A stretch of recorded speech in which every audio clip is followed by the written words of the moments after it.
मेरे पति के देहांत के बाद मैं अपने इकलौते बेटे के यहाँ रहती थी। मेरी बहू का एक अलग ही रूप मुझे देखने को मिला, साथ ही बेटे का भी। दोनों के मन में क्या है मैं अच्छे से जानती हूँ। वो चाहते हैं कि मैं वृद्धाश्रम चली जाऊँ। उनके जाने के बाद मुझे यह सब देखना और सुनना पड़ेगा, इसका मुझे अंदाज़ा भी नहीं था।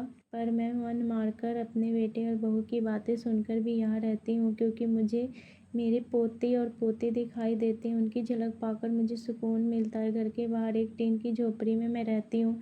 मेरी बहू को कोई दिक्कत नहीं हो, इसलिए मैं घर के बाहर रहती हूँ। बेटे ने थोड़ी मेहरबानी की है तो ऊपर टीन की चादर लगवा दी है। समय समय पर थोड़ा राशन दे देता है तो मैं अपना बनाकर खा लेती हूँ। मैंने अपने बेटे को कह दिया है कि मेरी वजह से उन दोनों को कोई प्रॉब्लम नहीं होगी, बस मुझे यही रहने दे, इसी घर में मुझे मर जाने दे, बस मैं यही चाहती हूँ। मैंने अपने आप को खुशकिस्मत समझती हूँ कि मेरे बेटे और बहू कम से कम मेरे लिए इतना तो कर रहे हैं। मेरा बेटा सुबह 9 बजे नौकरी पर जाता है और बच्चे भी उसी समय स्कूल जाते हैं। फिर शाम को 6 बजे मेरा बेटा वापस आता है।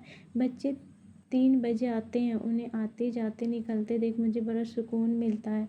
मेरे पति के दोस्त जब कई दिनों बाद आए, मेरे पति के दोस्त थे, उनकी पत्नी का भी स्वर्गवास हो गया है। उस समय पर वो हमारे घर पर आया करते थे। उनसे हमारे अच्छे रिश्ते थे। उनका घर हमारे घर से थोड़ी दूरी पर था। पैरों में समस्या हो गई थी, ठीक से चल भी नहीं पाते थे। वो बड़े दिनों बाद मेरे यहाँ आए। मुझे उन्हें देखकर अच्छा लगा। उनका हाल भी मेरी तरह ही था। बच्चे अब उनसे भी परेशान थे, आकर मेरे पास अपना दुखड़ा रोते थे और उन दिनों को याद करते थे। बुढ़ापा हम जैसों को बहुत रुलाता है। उनकी पत्नी का स्वर्गवास हो गया था और उन्हें चलने उठने में समस्या थी, इसलिए वो तो अपना खाना भी नहीं बना पाते थे।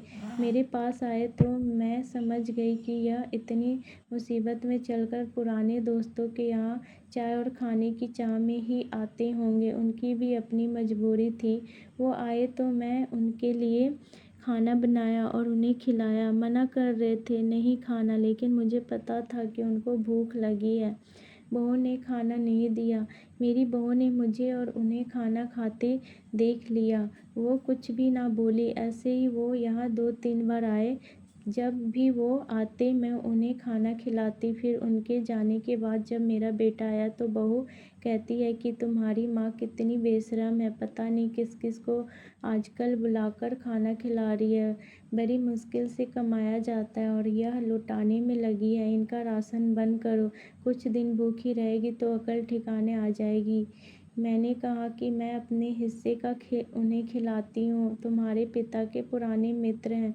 फिर भी बहू का उल्टा सीधा बोलना शुरू रहा। घर के बाहर रहकर इनको आज़ादी मिल गई है, पता नहीं क्या क्या करती हैं। बेटा भी बोला कि कुछ दिन भूखा ही रहने दो इन्हें। मुझे मेरे बेटे ने घर के पीछे सीढ़ी के पास ले जाकर बिठा दिया। कहा कि अब यही बैठो। मेरे तो अब आंसू भी सूख गए थे।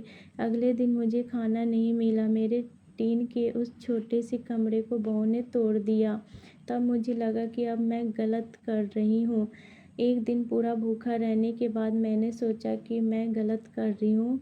मुझे अब अपने बेटे के यहाँ नहीं रहना चाहिए और शायद गलती भी मेरी ही है। मेरी ही परवरिश में कोई कमी रही है, तभी तो यह परिणाम आया। अगली सुबह मैंने अपने बेटे को कहा कि मुझे वृद्धा आश्रम छोड़ा। अब मैं तुम दोनों को ज़्यादा परेशान नहीं करना चाहती हूँ। बहू ने कहा कि एक दिन भूखी रही तो अकल ठिकाने आ गई ना। बेटे के चेहरे पर भी अजीब सी खुशी थी। जल्दी से तैयार हो गया मुझे छोड़ने के लिए। बहू कह रही थी कि आज की छुट्टी ले लो, यही आसपास मत छोड़ आना, कहीं 3 दिन में वापस आ जाए। मैंने अपनी बहू से कहा कि बेटी चिंता मत कर, मैं अब नहीं आऊँगी। मैंने अपने पोता पोती को गले लगाया। मुझे पता था कि अब मिलना नहीं हो पाएगा। बेटे को भी चाहती थी कि एक बार जी भर के गले लगा लूं, लेकिन वो बोला चलो जल्दी करो। मैंने बहू को कहा कि बेटी अपना ध्यान रखना। मेरा बेटा मुझे छोड़कर आया। वहाँ आकर मैंने देखा कि मेरी तरह कई हैं, थोड़े दिन उदास रहते हैं फिर सच को स्वीकार कर लेते हैं।